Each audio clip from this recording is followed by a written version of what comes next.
අයිබෝවන් හිතවත් මිත්‍රවරුණි.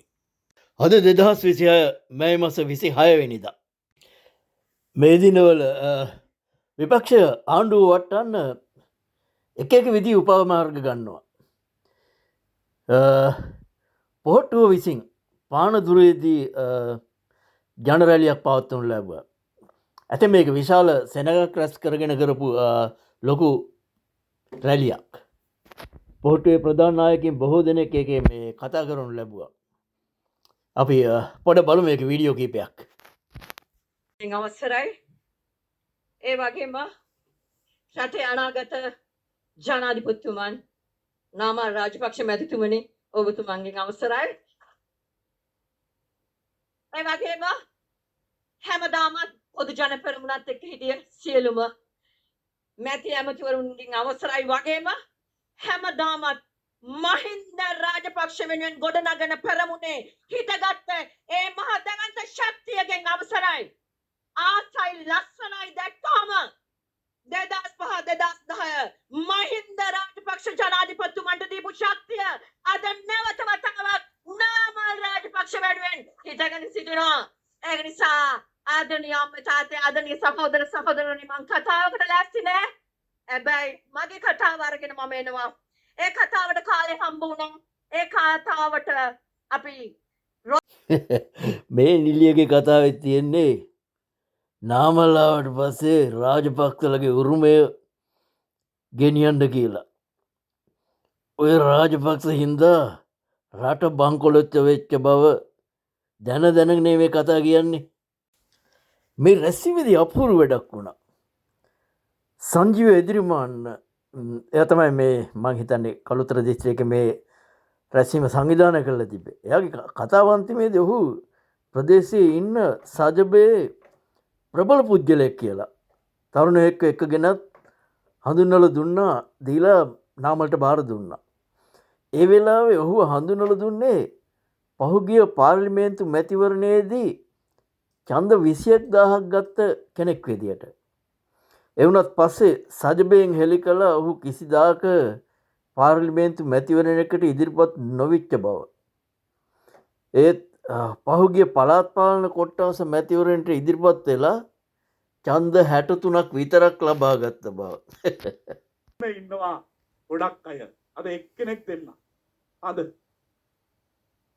සබ්ජෙපෙන් කළුතරෙන් ඡන්ද ඉල්ලලා එමන්ද එන්න ළඟට 21000ක් විතර මනාව ගත්ත අමිල අපිට ඇවිල්ලා කිව්වා අයි අපි ලෑස්ති නාමල් රාජපක්ෂ එක්ක මේ ගමන යන්න කියලා. මම අද අමිල බාර කරනවා මේ නායකතුමාට ඔබේ කණ්ඩායම සමග එකතුව සර් ළඟට.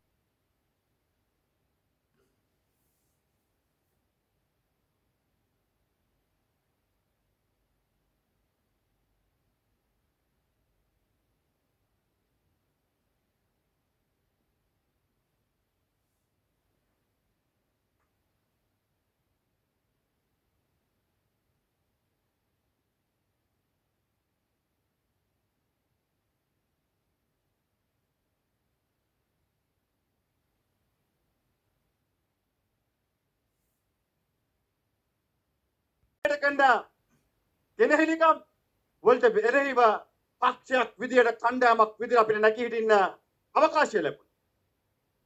අවස්ථාව ලැබුණා. මේ ආණ්ඩුව බලයට ආවේ අමූලික බොරු කියලා. බොරු බලාපොරොත්තු දීලා.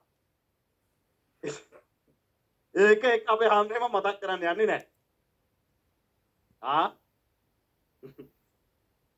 මොකද මේ ආසනේ පහු කරනකොට මට ඩොලර් බිලියන 18ක් ගිණුමට වැටෙනවා. හැබැයි තාම ඇවිල්ලා නැහැ. ගේනම නම් දැන් තමයි වෙලාව. නේ? දැන් ඩොලර් රිංගියක් තියෙන වෙලාවේ අපේ හැමරේ දැන් තමයි බිලියන 18 ඕනේ. දැන් තමයි ගේනම නම් වෙලාව. මේ අමූලික බොරු කිව්වා. ජනතාව රැවට්ටුවා. ජනතාව නොමග යවුවා. තරුණ පරම්පරාවට අසීමිත බලාපොරොත්තු දුන්නා. එක කාලයක් නංගි කෙනෙක් ගියා පුංචි කාරයක.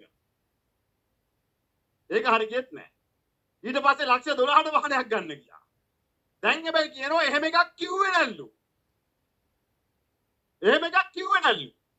අර එක කාලයක් කිව්වා උමාවේ හිලක් කියලා.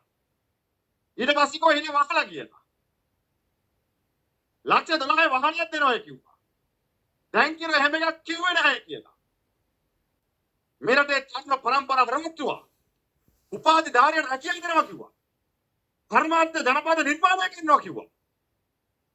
තරුණයාගේ ආර්ථික ප්‍රශ්න මේ ආණ්ඩුව විසඳුමක් දෙනවා කිව්වා. අපේ හාමුදුරේ හැම එකක්ම බොරුවක් බවට පත් වෙලා තියෙනවා. බොරුවක් බවට පත් වෙලා තියෙනවා. ආණ්ඩුවට සලස්මක් නැහැ. අපේ ආණ්ඩුවේ නහනවා. ඉතින් මේ රටේ ලෝකේ රටේ තියෙන ආර්ථික අර්බුදයෙන් මුහුණ දෙන ආණ්ඩුවේ සලස්ම මොකක්ද? පහුගිය ආණ්ඩුවට බයින එකද? කොහොමද අපේ අනාගත ජනාධිපති කතාව? සල්ලි ගිලපු පාරවල්, ප්ලේන් එන්නේ නැති ගුවන්තොටුපළවල්, නැව්වෙන්නේ නැති වරායවල්,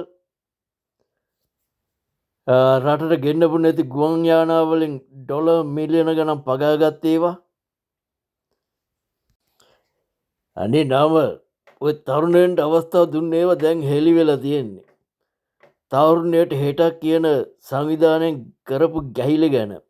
අර චීනෙන් ගෙන්නපු කන්ටේනර් වරායෙන් පිට කරේ මේ සුබ සාධනයට ගෙන්නපු දේවල් කියලා. ඒව මතකද?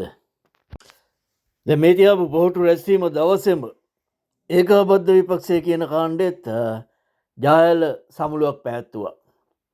ඒගොල්ලොන්ට තාම විශාල රැස්වීම් තියාගන්න බැරි නිසා ශාලාවක තමයි සමුළුව තිබ්බේ. ජීඑල් පීරිස්ගේ ප්‍රධානත්වයෙන් සංවිධානය කරපු ඒ සමුළුවට සෙනග නැතත් නායකයෝ නම් ගොඩක් ඇවිල්ලා හිටියා. මේකේ ප්‍රධාන කතිකයා විදියට හිටියේ චාමර දසනායක. ඔහුගේ කතාව අන්තිම අසික්කිත වෙනද වගේම. පුජ්‍යලයාගේ පැවැත්මෙම තියෙන කුණුහරුප කීම ජනතාවට තර්ජනය කිරීම වගේ දේවල්නේ. මතකයි නේද ගුරුවරියක් දනගස්සල ඇතරම් විදුහල්පතිනියක් දනගස්සල කරපු ඒ අමන වැඩේ අමතක කරන්න හොඳ නෑ. ඔහු මේ මුදල් වංචාවලට අහු වෙලා අත්අඩංගුවට අරගෙන අප මත ඉන්න කෙනෙක්. ඉතින් මේ වගේ මිනිස්සු තමයි මේ විපක්ෂයට ඉන්න නායකයෝ. මොකද අපි ලක්ෂ 10කට නෙමේ අර පාසල් බෑග් බෙදලා මේ නඩු යන්නේ. ඔයාලට කෝටි 20කට යන්න වෙනවා මල්ලි. එනින්ද පුළුවන් නම් දෙන්න කිව්වා. යන්නේ ඒක නිසා මේ වෙලාවේදී කියන්න ඕන මෙතන පාර්ලි චැම්පියන් කැමතිමකෝ සල්ලි අච්චු ගහනවා කියලා. මෙතන කාන්තාවෝ හිටියට කමන්නේ කියන්න වෙනවා. අපේ කතානායකතුමා සල්ලි අච්චු ගහනවා. කතානායක සල්ලි අච්චු ගහන්නේ කාමරේ කොල්ලෙක් එක්ක. ඒක මේ පිරිමි අය දන්නවා ඉස්සර සල්ලි අච්චු ගන්නවා කිව්වම. ඒක හොඳ කතාවක්. ඉස්සර දාලානේ හිලාවෙල්ල දැල්ලා අය. සල්ලි අච්චු ගන්න අපේ කතානායක කාමරේ. විපක්ෂ ඔක්කොම එකතු වෙලා ආණ්ඩුවට පහර දෙනවා කිව්වට දැන් මෙතන ලොකු අඩුවක් තියෙනවා. ලංකාවේ පාර්ලිමේන්තුවේ ඉන්න ප්‍රධාන විපක්ෂය සමගි ජනබල වේගය මේකට සම්බන්ධ වුණේ නැහැ. සාජිත් නම් කොහොමවත් කැමති නෑ වෙනත් කෙනෙකු යටතේ ඉඳලා තමන්ගේ විපක්ෂ නායකකමට කෙලවෙනවට. ඒ වගේම නාමල් දැන් බලාපොරොත්තුවක් ඇවිල්ලා තියෙනවා දැන් එයාට තමන්ට විපක්ෂ නායකත්වයක් ගන්න පුළුවන් කියලා. ඒ වගේ තත්ත්වයක් යටතේ එයා නම් මේ සංවිධානයට එකතු වෙයි කියලා හිතන්න අමාරුයි. කොහොමත් රාජපක්ෂවරු නිතරම හිතන්නේ රටේ නායකකම අයිති තමන්ටේ කියලා. එහෙනම් ප්‍රිය හිතවතුනි සමුගන්නයි සූදානම. නැවතත් මේ වගේ වැඩසටහනකින් ආයෙත් හමු වනතුරු ආයුබෝවන්.